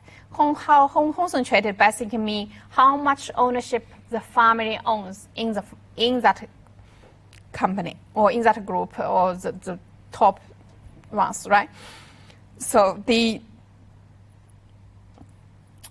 is the graph. So basically they're looking at each country or say each economy, the average number of firms per family owns. So this comes the highest in Indonesia, 4.09, right? So 2.3. So basically the majority of them, it's pretty much simple. One family owns one listed company, right? Because the average is quite close to 1. So the 1-to-1 is the majority. But then occasionally you will see those extreme examples. One family owns 20, right? Okay. Now, in the second thing they're looking at, what is the percentage of the total value of that companies that are controlled by the family, right? So they're looking at the top 1 family control, top 5 or top 10, and they will see if once you come into top 15 families ownership, then you have for example, in Hong Kong, they holding at the top 15 holding about 1/3 of the assets in that company, or in Indonesia even higher to 61%, right? Again, the only outlier is Japan. Okay. And later we see, so even though Japan in terms of the ownership is low, but they always have a financial institution, and that financial institution play a key role of keeping the business group together. Clear? Okay. Now we're coming to the expropriation, right? Because the key concern when you have a family controlling owner at a place is the possibility of expropriation, whether the minority shareholders will get cheated by the majority holder. And the way of tunneling or moving assets, we mentioned before, we can review again. They can done through the outright thief, so it's directly stealing. They can be the dilution of outside investors through share issue to insiders. What does this mean? They basically selling placement private shares to the family or insiders, right? While the public investor do not get the opportunity to purchase.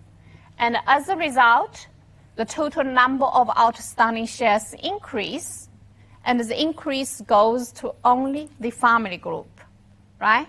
So then on a percentage sense, the family group are now own more portion of the company, while the outside investor gets smaller portion. Right, so this is another one way of doing this. Now they also about excessive salary. For example, if they have family members as the CEO, this will be very obvious if it's just one family owns one listed company. And then the family member is the CEO, they pay excessive salary to the CEO, right? So this is when they pay excessive salaries, the total profits comes down, right? The profits and earnings goes to the shareholders. And so this excessive salaries, that can be a way of moving or tunneling the assets. Or assets sales to themselves or other corporations they can control at a favorable price. This we even illustrated before, right? Just buy and sell the assets at the inflated or deflated price, so to move the benefits among the different companies. And also transfer price with other entity they control. Okay. So these are the through transactions they can do. Any questions on this? Like each of the methods they could use to expropriate minority shareholders? Clear? Okay. So this is now. So this would be giving. I was just giving you an example of a Malaysian company that that shows the family ownership, and also the family ownership often related with the political connections, right? So this is an example in Malaysia, and which happens before and up to the Asian crisis, right? So this person, what's his name? Halim Saad. So this is a Malay name. So that sounds a little bit like Muslim. So majority of Malay are Muslims. So their name is a bit Muslim-looking like names. So when you see this name, they are not necessarily coming from Middle East. They could come from Malay. Okay, so he seems to be politically connected. And then through his political connection, he had government contracts to build like motorways, basically, transportation, infrastructure, the telecom network, etc., right? All these are infrastructure. Thinking about in majority of country, usually what kind of company will do this? State-owned companies, right? They will own the roads, they build the roads, or they have the telecommunication companies, right? And then because of those are typically long-term project, it require high investment, right? So he secured this contract with his political connection, but also to invest, he also needs to secure the funding, right? So he actually had borrowed a lot from either state-owned banks or the government directly, right? And so this is how he got started, and this is the company is become a family company. Now so when the Asian financial crisis happens, And we know what happened, right? The foreign investors going away, and the economy is in recession, right? So his company is in some kind of trouble. And so he, basically, if it's a private company, or let's say, if it's a company who without those, let's say you 100 owns this company, there's no agency problem or corruption, anything involved, what would be a reasonable thing for you to do under those situations?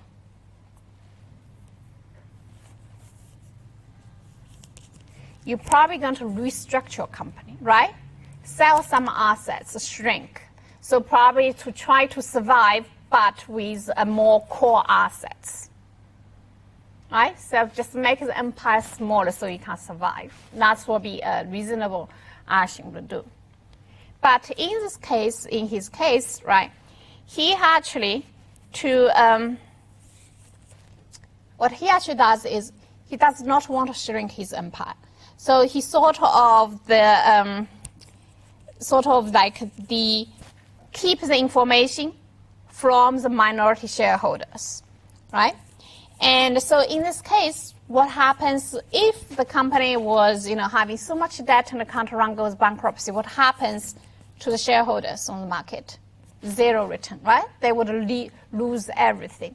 So the shareholders would prefer he restructuring, but he hide all the information from the shareholder. And he even did what? He had bought a 33 stake at non-market valuation.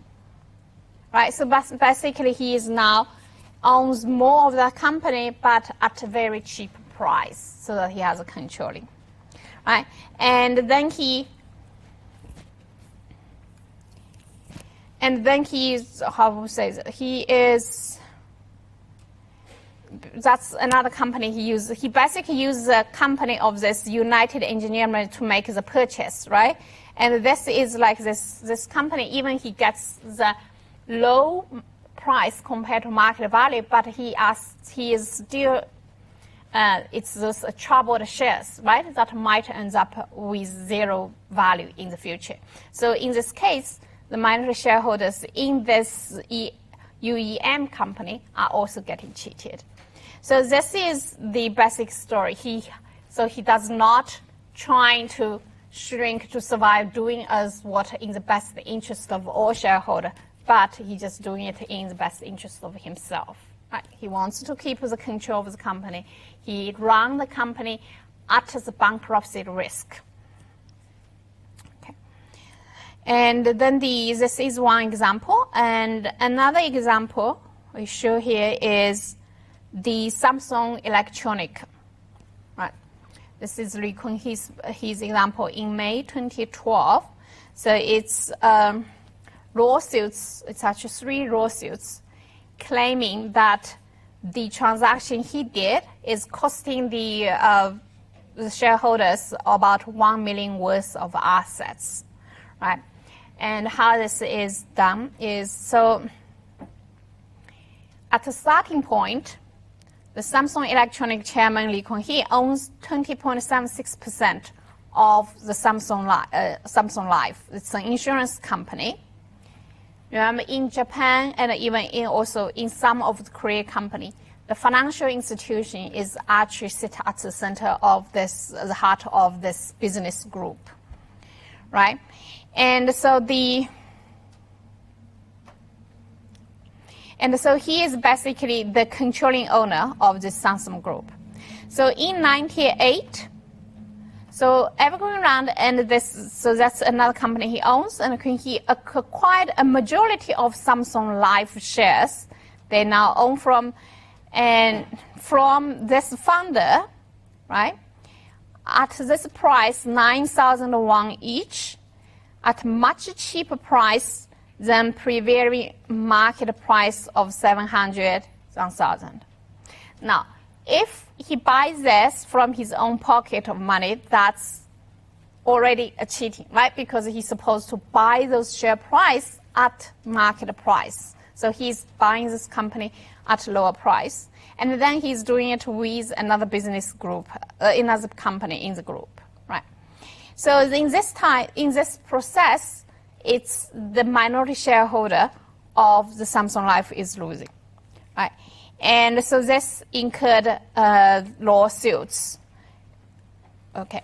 Then there's some other things they did on the IT services, etc. So we don't go into detail. So this is another example of how they're doing the transaction at cheaper than market price that is affecting the stealing from the minority shareholders.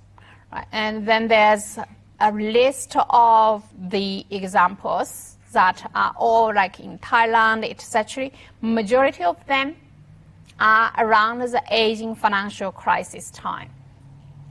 Right. And why this is the case? I think we mentioned it before. Why this is the case? It's mostly around the Asian financial crisis time.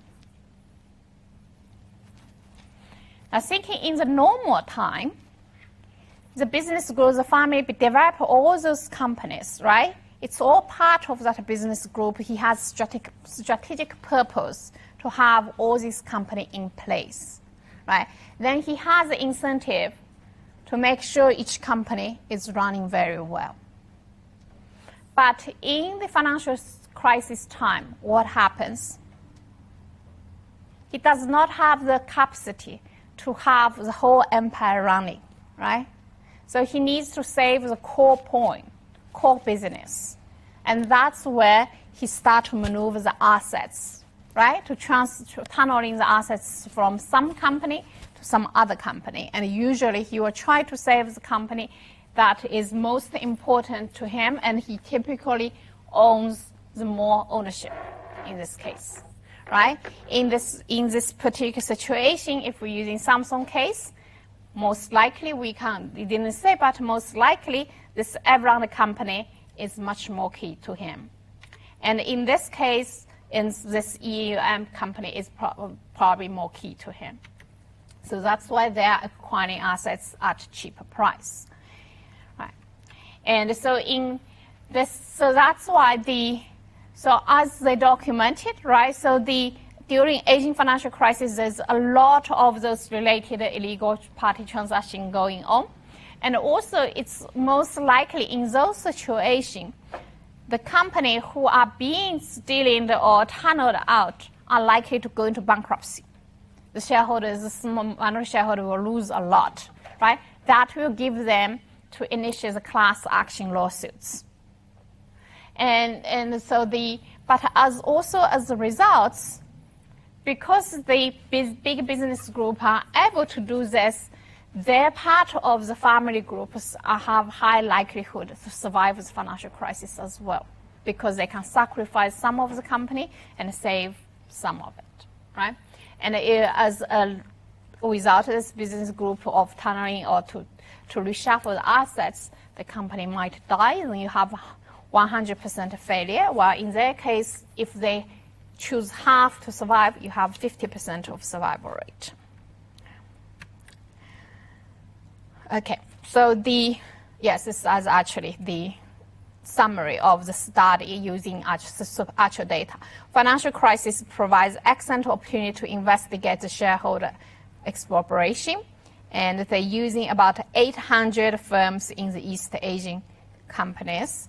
And they find that during the crisis time, for firms, when the manager have high-level control rights and have separated their control and cash flow rights, stock return of those firms are 10 to 20% lower than the other firms, because they have a separate control and cash flow rights, right? And then this was just basically showing the numbers that the cash flow rights with the cash flow rights with a company that has, whether the manager has, what's the dummy is. Basically, the dummy is set to 1 if cash flow rights is greater than 1, 0 if cash flow rights less than 0. So the cash flow, I think I mentioned to you guys, right? So the cash flow rights and ownership control rights are different, right? The ownership rights is directly looking at how much you own. Let's go back to one of the graph to show you. Let's show you this one. For example, this Queenstone Hongsheng family owns, let's pick one here. Let's pick this line. So he owns 30% or 30, let's say 30%. Yes, the ownership rights is 30%. And then to this company. And this company owns these and these. Of course, this cash flow rights has summarized all the other cash flow. But if we're just looking at this company to this company, right? And this company owns 28% of this company. Now, what's the controlling rights from this family to here?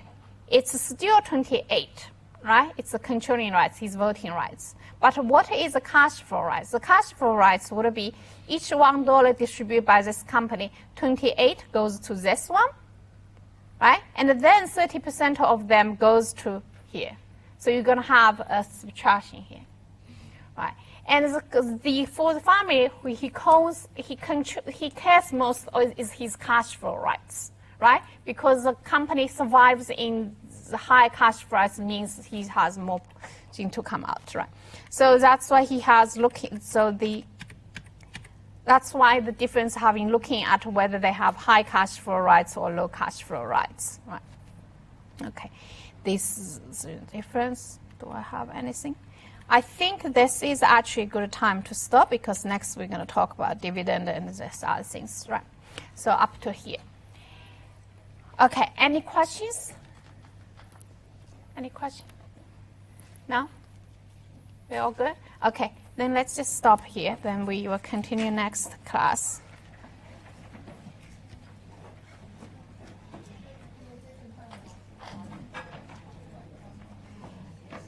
Right here. I want to make sure in the 20 only one group member submit is okay. Yes, this one.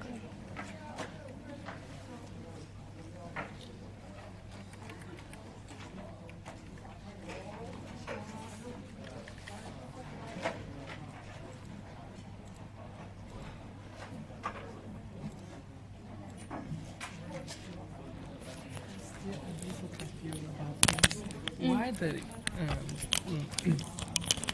vote right, the right still will be 28 for this. Because he controls this, right? So basically, as a result, it's 0-1. So whoever in charge is agreed by him.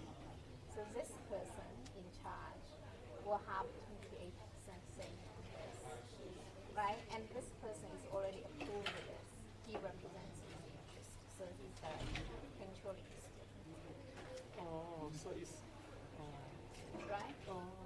so because As a result, it's always 0-1. yeah, okay.